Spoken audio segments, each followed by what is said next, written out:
In this lecture, I'm going to start by giving some historical context and then jump into the first few lessons of the Lectures on Psychology by Bergson. And we will be looking at the psychological fact, the affective phenomena, pleasure and pain, sensation, feelings, inclinations, passions, sensibility in general, habit, freedom, instinct, many other topics. So I'm going to start really broad with the history of French philosophy in general, and then zoom in on Bergson and the historical intellectual context in which he was writing Matter and Memory, and at the time that he gave these lectures. So philosophy goes back pretty far in French history, back to at least the late medieval ages, where the University of Paris, the Sorbonne, began in 1045, drew thinkers from across Europe, such as Bonaventure, Aquinas, and Duns Scotus. Of course, at the end of the Middle Ages, what is called the early modern period, we have Descartes and Malebranche. Later, Leibniz will have a major impact on French thinking, and all three of these figures are instrumental in the marriage of science and metaphysics within French philosophical thinking during this period.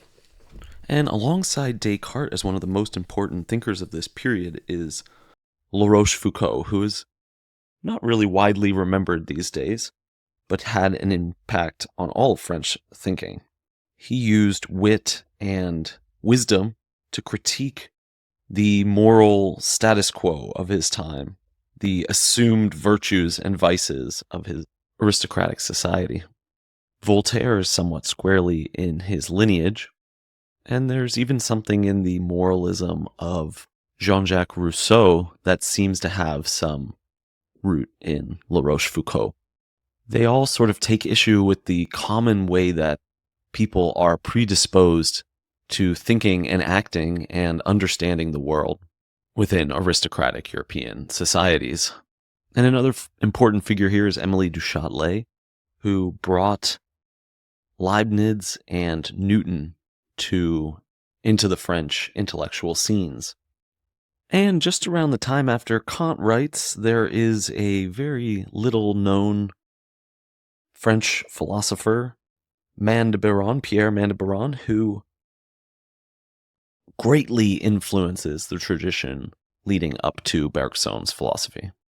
Mandebéron investigates his own lived experience. There's a introspective moral and metaphysical psychology, which he develops by looking inward, looking at his experiences, and analyzing in memory all that he has experienced.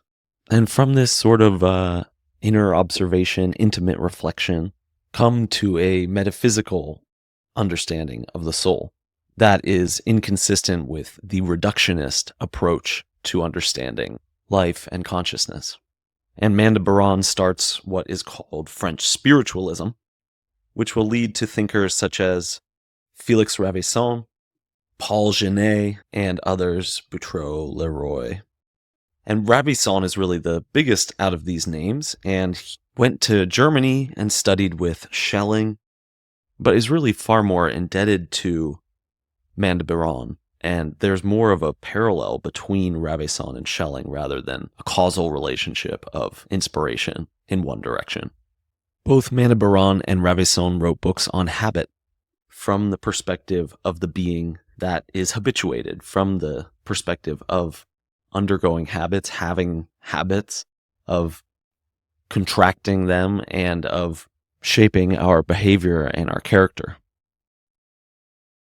The other important figure from this time period, around the 19th century, is Victor Cousin, who had a philosophy of eclecticism, which was essentially a philosophy focused on history, on reading ancient Greek and Roman texts, and of sort of combining that with moral philosophy. So it's a kind of pluralism, and it did favor psychology, especially because of its roots in the ancient philosophy.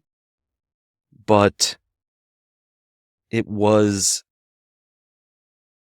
not as open to science as the later philosophy that follows it. It is a bit anti-naturalistic. And this leads to a pendulum swing in the opposite direction towards reductionism within the French academies. And then what we see in the time of Bergson is a swing back in the 1870s to what will be called spiritualism or scientific spiritualism, or what Rabison will call positive spiritualism. In the 1870s and 1880s, when Bergson is coming up through the school system, and at the end of the 1880s, finishing his doctorate and getting a position teaching at a high school, the French academies were full of sort of three main groups, we could say. Some spiritualist philosophers who tend in the direction of Kantianism, some philosophies that are based in empirical science but tend towards reductionism that ends by eliminating consciousness and interior experience of any kind. The emerging brain science of the late 19th century, which was being conducted mainly in Germany and England because of the Cousin era suppression of sciences, began to flood the universities in France, and one of their schools was led by Hippolyte Taine. His work is heavily indebted to Hume and Thomas Reid and the reductionist tendencies in naturalism. An important proponent of this view is Herbert Spencer, who Bergson himself says is the one in whose work he first encountered this extreme reductivism. And when he realized that the scientific intellectual mode of thinking had its limits. And on the other hand, we have some of these scientific spiritualist, positive spiritualist, new spiritualism, or spiritual realist philosophers and scientists, such as Claude Bernard, who studied biology and physiology, came up with an idea called the milieu intérieur, which is a inner space within the organized being, which allows for indeterminacy and freedom to enter into the living being's behavior. Adjacent to this is the term homeostasis and ideas of self-organization. Pierre Janet, psychologist, physician, and psychotherapist, whose discoveries in the field of dissociation, split personality, and traumatic memory were massively influential on later psychotherapy, from Freud to Piaget and Jung. Jules Lachelier. His work was more squarely within the realm of philosophy, and especially Kant, but he is something of a post-Kantian or heavily changing Kant's philosophy in order to fit it into a new paradigm, which is this scientific spiritualist paradigm. One of the main questions Lachelier was interested in had to do with epistemology, which is hugely influential on Bergson. Bergson dedicated his first major work, Time and Free Will, to Lachelier. And Lachelier says in the foundation of induction that we are to substitute everywhere force for inertia, life for death, and liberty for fatalism, and attempt to see life in terms of its vitality and dynamism rather than in terms of the static and cut-up world of science and the scalpel. The question at the time was, what constitutes conscious activity? And this has been called the spirit problem. And the main claim of the spiritualists is that we need multiple methodologies, is that science is a completely valid form of knowledge, but it is insufficient to explain all of reality because it cannot explain the inner psychological reality. Bergson's rapid success in academia is largely in part due to the fact that he was answering a question that was pervasive at his time: how to make spiritualism and science agree. As we'll see, Bergson will have to transform spiritualism in order to do so. Now, the spiritualist, this tradition that is in debt to Leibniz and Mander Biron, manifests in a number of different figures at the time. Jourdain, Brial, Bergson, Evelyn. Together, these thinkers made widespread reforms in education. And their purpose was to create the conditions in which this problem of spirit could be solved. Someone who could update spiritualism to the contemporary science. And Bergson was not the only one to answer this call. We also have Pierre Genet, who we'll talk about more later. But anyway, the spiritualists attempted to restructure the approach to psychology. The empirical reductive approaches to psychology had said that the psychological faculties, the faculties of our psychical life, perception, memory, imagination, things like that, these faculties could be localized in the brain and explained through mechanisms of the brain matter.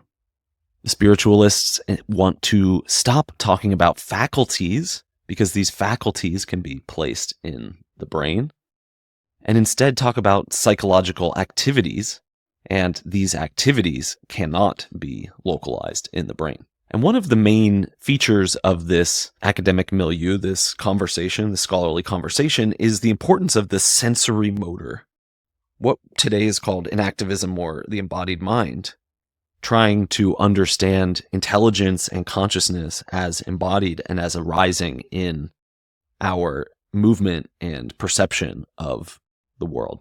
Activities cut across the mind-body divide, as do habits and the habituation of the body, the habituation of the soul, the habituation of the mind. Bergson's lectures on psychology are, by and large, an introduction to the views on psychology belonging to the scientific spiritualism that I have just described. These lectures were given between the time of writing his doctoral thesis, his first major work, Time and Free Will, and his second work, Matter and Memory, which solidifies his method and establishes him as a deeply original thinker. The manuscript for the course on psychology, written down by Antoine Vacher at the Lycée Henri IV, Lycée Henri IV, Advanced High School in Paris.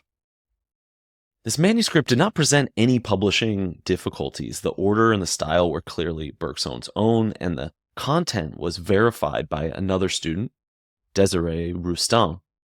His version was essentially identical and taken contemporaneously. Bergson's lectures were clear and organized, as if he was reading from a book. They were in fact recounted from memory without notes or script. He had already taught a course on psychology as early as 1884 at the Lycée Blaise Pascal in Clermont-Ferrand. In 1892-3, he taught a course on psychology designed to prepare students for the École Normale Supérieure. That is also available in French text. He repeated the course in 1893-4, and while there are considerable overlaps, there are also marked differences. Both courses are, by and large, introductions to the scientific or positivist spiritualism that existed in the universities of Paris since the 1870s. Félix Ravaisan, carrying forward the work of Pierre Mander Biron from the context of the 18th century and transcendental philosophy to the 19th century intellectual advancements, and along with a number of other philosophers and psychologists, designed the curriculum and assessment to promote an approach to philosophy that holds in tension, harmonizes science and metaphysics.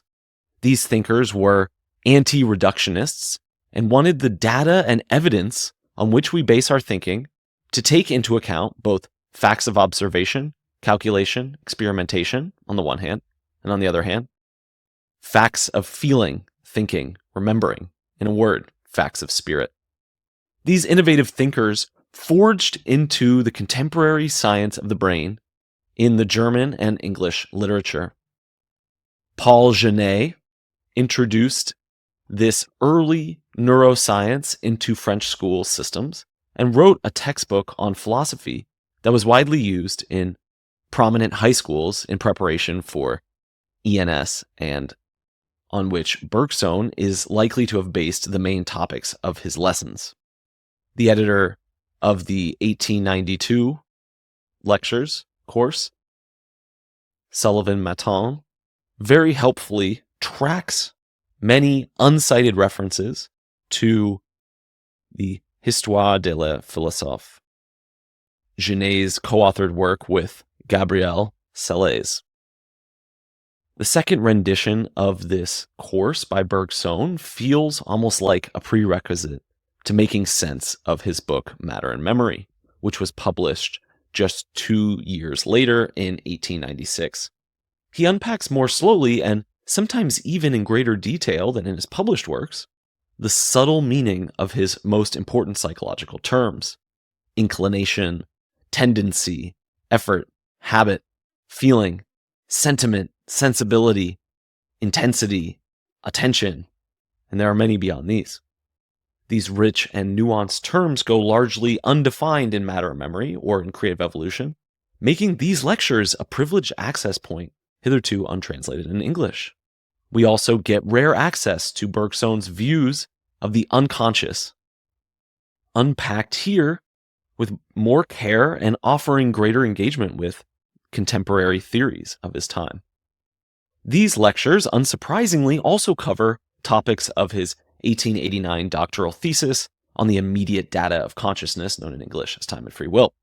The central topics are rehearsed, such as psychophysics, quantification of feelings, intensity, effort, deep-seated sentiments, freedom, and free will.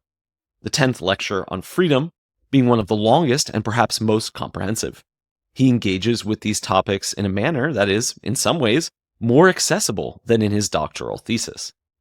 The fact that these are high school lectures is rather astonishing from a contemporary perspective, given how deeply they penetrate some of the most difficult topics in psychology, metaphysics, and morality, as well as broad swaths of the history of philosophy and contemporary psychology. The classroom was in fact filled with both younger students and more advanced students preparing for the École Normale Supérieure. Bergson's genius for matching clarity with depth, accessibility with profundity, is more manifestly evident here than in any other text from the period, a trait that seems to emerge in his book Laughter and eventually wins him the Nobel Prize in Creative Evolution. Bergson mixes psychology, philosophy, and many of the questions enlivening his own thought at the time.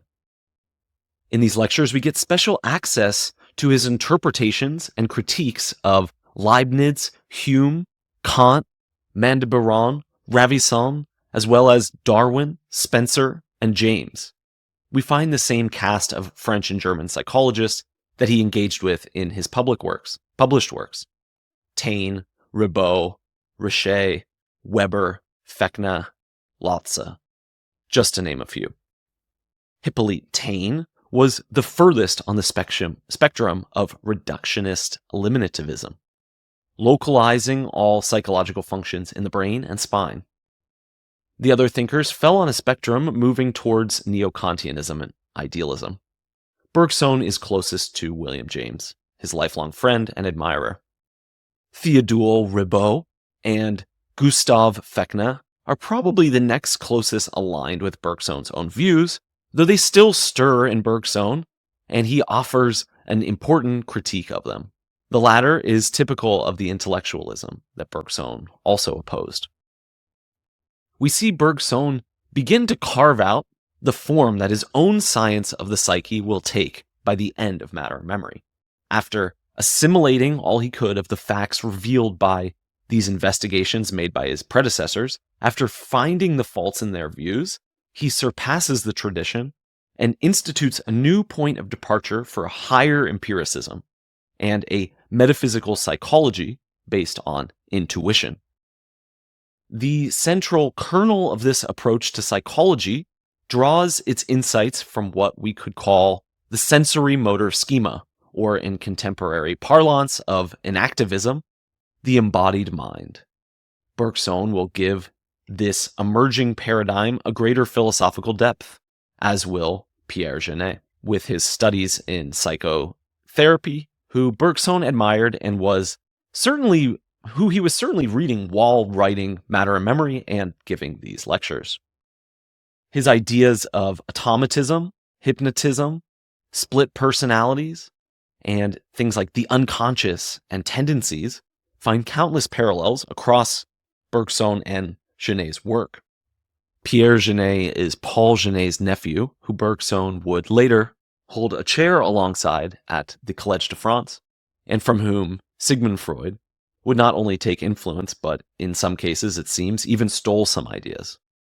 Bergson and Pierre Genet would have a significant impact on the field of psychology through figures such as Piaget and Jung, and many others.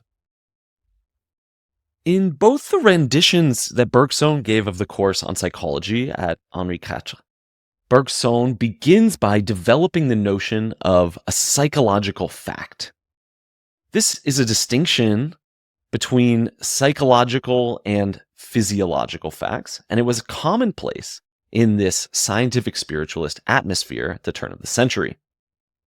Charles Jourdain started his notions of philosophy by making this very distinction. Quoting Jourdain, "By consulting only the senses, the entirety of man's being resides in his body, and his life is merely the regular sequence of bodily functions. However, when we detach ourselves from the senses to turn inward, we discover, in the innermost part of our existence, an entire order of facts that have nothing in common with matter, such as thinking, remembering, reasoning, willing, loving, etc. These new facts are psychological facts, so named because our soul is their stage and subject, or even their cause. They constitute the primary object and foundation of psychology, or the science of the soul." On the distinction between psychological fact and physiological fact, let us bring to light some of the differences that exist between the psychological fact and the other facts of human nature amidst which they arise. Every moment I receive countless impressions from all the objects that surround me, modifying my organs, and these, through the mediation of nerves, reach my brain, which they also modify. There is a series of facts that occur in the body, which I know, like all physical facts, sometime in a superficial and coarse manner, when I am content to observe them with my eyes, and sometimes in a more accurate and complete way, when I have at my disposal a scalpel, a microscope to study them. But no matter how perfect the instrument I use are, they only ever reveal membranes, fibers, and cells within these membranes, and vibrations within these fibers. Physiology aims to understand facts of this order. Thus, they are called physiological facts. The beating of the heart, the circulation of the blood, secretion of the bile are physiological facts. But at the same time, I receive impressions from external objects. I also know these objects, and after I have known them for the first time, I recall them. And not only do I recall them, but I also foresee what they will become later. I foresee, for example, that the sun will rise tomorrow and on the following days, just as it rose yesterday. Now, these facts of knowledge, memory, and foresight are profoundly distinct from the physiological facts that accompany them, having neither form, color, nor solidity. They do not fall under the senses. They escape the scalpel and the microscope, just as I may be ignorant of what happens in my nerves upon contact with sensible things, and of the composition of these nerves, and even whether I have nerves. Likewise, the physiologist, armed with the most delicate instruments, does not penetrate into the inner regions where our knowledge and memories and thoughts reside. So we can see there what influence Jourdain would have on Bergson, since Bergson is starting out with this very distinction. But Bergson is doing something slightly different and takes a sort of subtle approach to this question to try and work it out in a slightly different way than his predecessors. This little word, facts, takes on a dynamic and active sense for Bergson. Let me try and unpack this a little bit. Building on the etymology of the term, in Latin, facere, to make or fashion, we can see fact as not simply something already made, to fe, all made, completely made, but more importantly, something in the making, and especially in the context of a psychological state, something in the process of making itself. A fact is also something evident. It is evidence, by which I mean a cause, a force in the mind, which initiates the emergence of thoughts and ideas and philosophizing. Something appears evident but problematic, producing wonder and initiating our further investigation. Psychological fact is therefore an act, a making, and a revealing, rather than a static representation or proposition. It is neither internal nor external, cause nor effect, concept nor thing, but envelops both of these polarities. Along with the dynamic fact, the psychological fact, there is psychological movements making themselves into thoughts. There are also tendencies and inclinations, which we cannot directly perceive, but make themselves known to us in their results. Bergson's attention remains always tied to the question of how. How does thought emerge from fact? How do facts appear? How do they develop and evolve our thinking? To comprehend facts, we must investigate the how more than the what or the why. Bergson describes psychological states as living entities, organized, self-making, and self-aware, in the manner of organisms. In like manner, he explores the facts of immediate consciousness as continuous with the push of life, and frequently turns to consider the implications of evolution and biology on psychology, as well as to critique those reductionists he calls the evolutionists. As already in Time and Free Will, we see Bergson draw on the often neglected third major work of Darwin, the expression of the emotions in man and animal. He builds on Darwin's compatibilist view of emotion, gesture, and idea. While Darwin tends in favor of physiology and evolutionary utility to explain emotions, he does not resort to epiphenomenalism or pure reductionism. Ideas are engines of movement, directing our effort, but an idea is given its force and authority from emotions. No idea will prolong itself into movements without an accompanying emotional richness, passion, and attitude. Emotion both prepares the body and authorizes the translation of an idea into concrete action. Bergson rejects every classification, every theory that asserts a strictly mechanistic view of life and the psyche. Like his mentor, Jules Lachelier, he substitutes everywhere the immediate facts of life and freedom for the abstract explanation of mechanism and determinism. An idea, interpenetrated by emotions and systems of bodily movements, is far more than a fossilized residue of a spiritual activity. It is a vital, dynamic factor in the duration of human consciousness.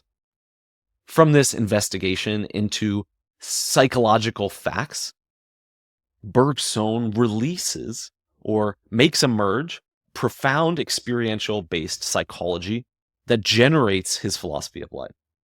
Here I'm riffing on his own ambiguous use of the term dégager, which has no single English equivalent but encompasses the meaning of to open, to liberate, to extricate, to free, to unlock, as well as to emerge, to exit, to emit, to give off. And again, it can mean to reveal, to uncover, to show. And finally, it can also mean to extract, to excavate, to derive, or to clear out. Bergson exploits the ambiguity of this term, which can be traced in the following examples. A more complex psychological state can emerge from prior simpler states. Likewise, the investigation of certain psychological phenomena will release or reveal certain conclusions or problems. Finally, our generalities and abstractions are not immediately given in perception, but need to be freed up, extricated, or made available. In each case, some new fact emerges, freeing or revealing itself, or rather, making itself. Among the most interesting arguments explained here, again, perhaps more clearly than in the published works, is Bergson's critique of associationism and the emergence of general ideas. In an argument that seems ahead of its time, found later in Gestalt psychology developed by Merleau-Ponty and more recently by enactivism, after critiquing reductionist and mechanistic views of association, going back at least to David Hume, he affirms the view that there are prototypical forms of abstraction found in embodied motricity, habituation, and attitudes, which form a set of natural bases on which a seemingly unlimited number of artificial abstractions can emerge. He suggests that we first sense the existence of our own attitude and habits as the coordination of movements and feelings, which, on reflection, appears to remain unchanged in variable conditions. From this fact, we are inspired to consider other facts by analogy, such as separable from the web of sensations. It's possible to be in the same environment on a different occasion and have a different emotional state or a different attitude. We can encounter things at different times with different attitudes. We experience this, we know this, and we reason by analogy from this to think about substances, about this abstract, practical concept, right? That a thing persists in time and has certain attributes which we can attribute to it. We see our attitude as detachable from the momentary changes of our sense perception and extrapolate from this experience the concept of an abstraction more generally, which then guides our intellect to replicate this sort of abstraction and extraction within perception and elsewhere. Voila, science is born, and it immediately marches towards solid, inert concepts, gems mined from the fluidity of experience. Psychologists and philosophers are led to see color, sound, things like that, as extractable from the green of this leaf or the pitch of this tone. In short, it is by an analogy with our own inner life that we come to comprehend the possibility of continuously developing and enriching our symbols and sciences. We are creatures who harbor the possibility of indefinitely expanding, enriching signs. In this sense, we transcend the limitations of our signs, of our logic and concepts, precisely insofar as we can expand and transform them. And Bergson is using the word sign in a slightly strange way here.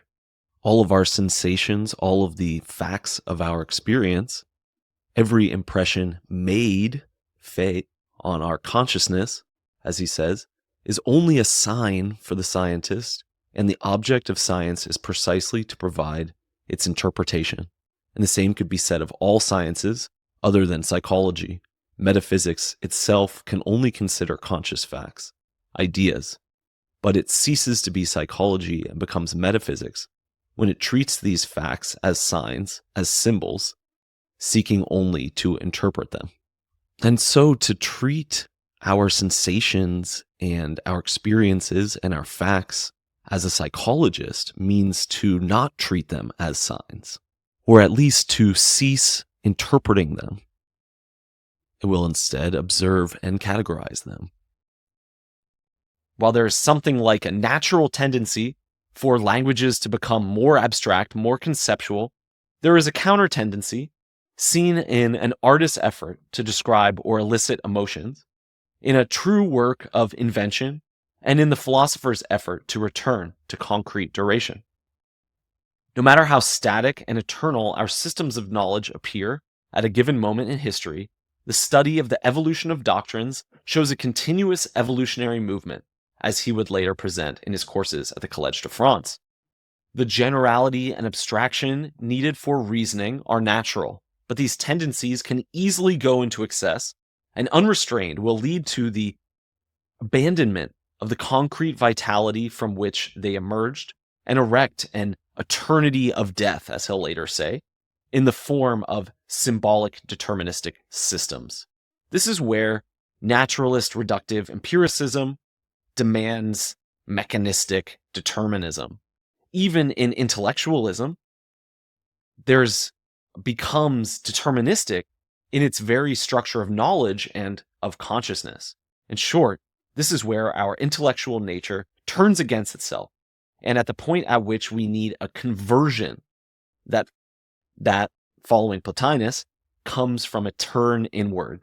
It is consciousness as a process of fact-making, making itself, being set in motion by the evidence of these facts and acts that the science of psychology engenders or makes itself.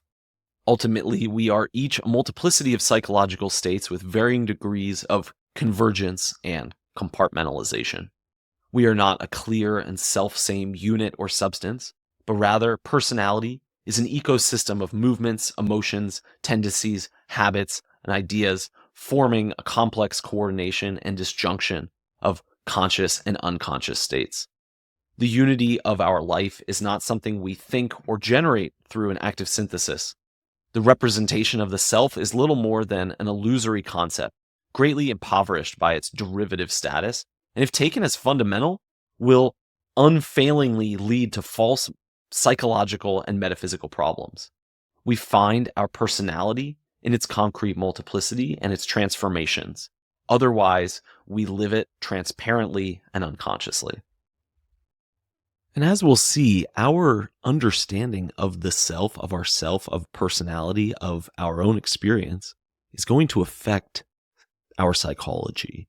And so for Bergson, in order to properly do psychology, we need to be revising these ideas of how we understand the self and experience. So Bergson outlines 5 features of psychological facts. First, they do not occupy space. They are sensations that are felt in their entirety, but are not localized in some part of existence or of experience. The psychological fact eludes direct measurement. While physical facts and physiological facts can be measured, and have to be measured for them to be understood clearly, the psychological fact cannot be understood through measurement, and the psychological fact is unstable. It is change. It is composed of changes. It is nothing but change. It endures, Bergson says. It has a living duration to it, at which no moment is identical to another. Even a sensation is something that changes as it's prolonged. And our experience is constantly enriching itself, and as he says, coils over on itself, and becomes more detailed and complex through our experience and through our memory. The fourth feature is that it cannot be understood as a distinct multiplicity. It cannot be placed in space. It cannot be situated one part next to another and looked at straight on.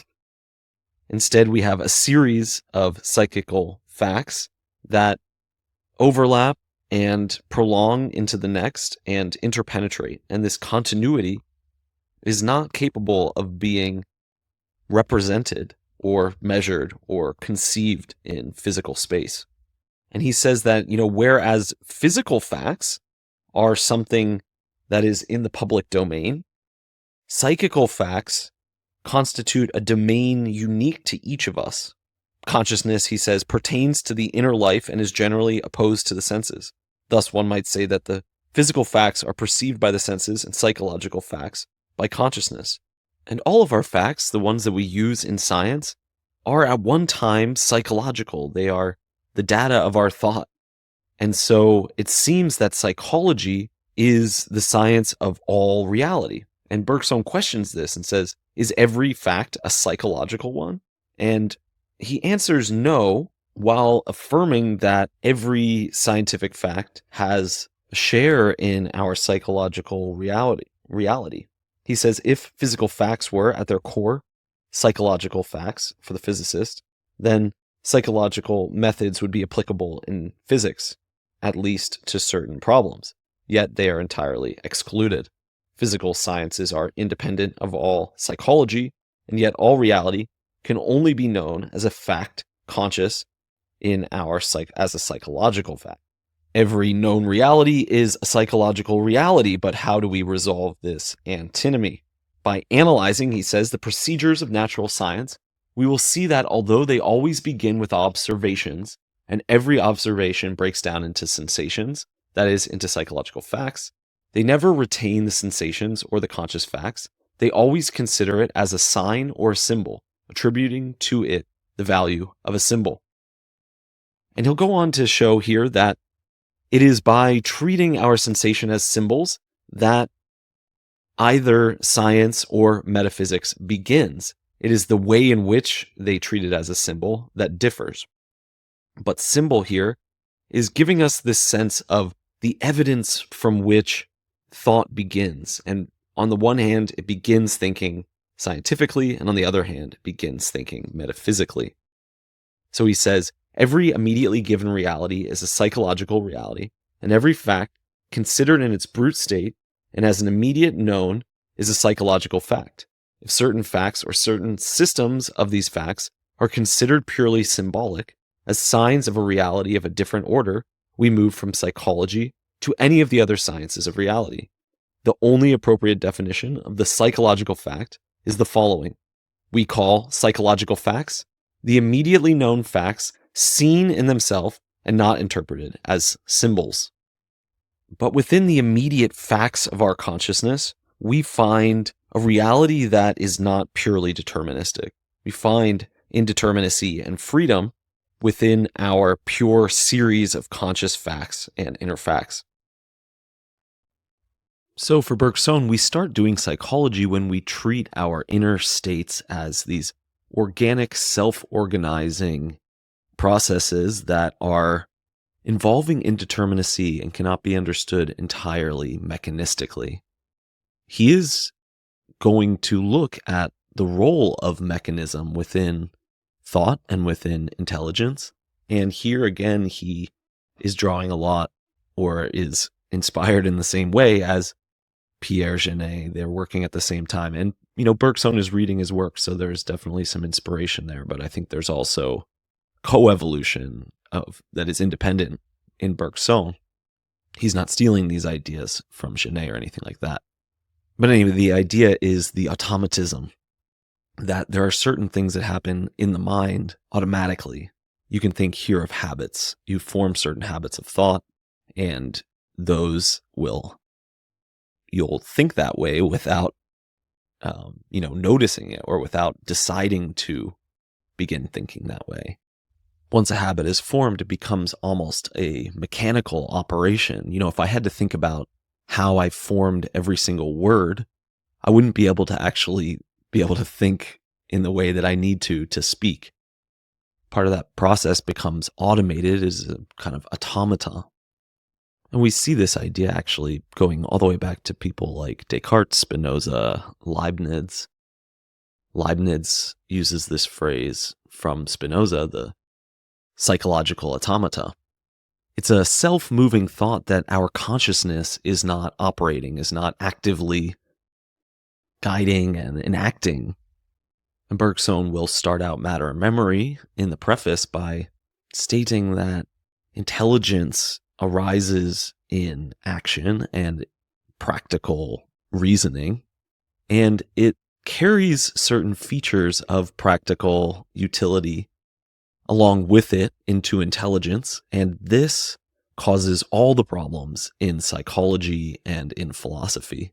It is only by interrupting our habits and the habits of the intellect that we can begin to do psychology, and then from there we can go to metaphysics, a new form of metaphysics, as we'll see, that does not use symbols, dispenses with symbols.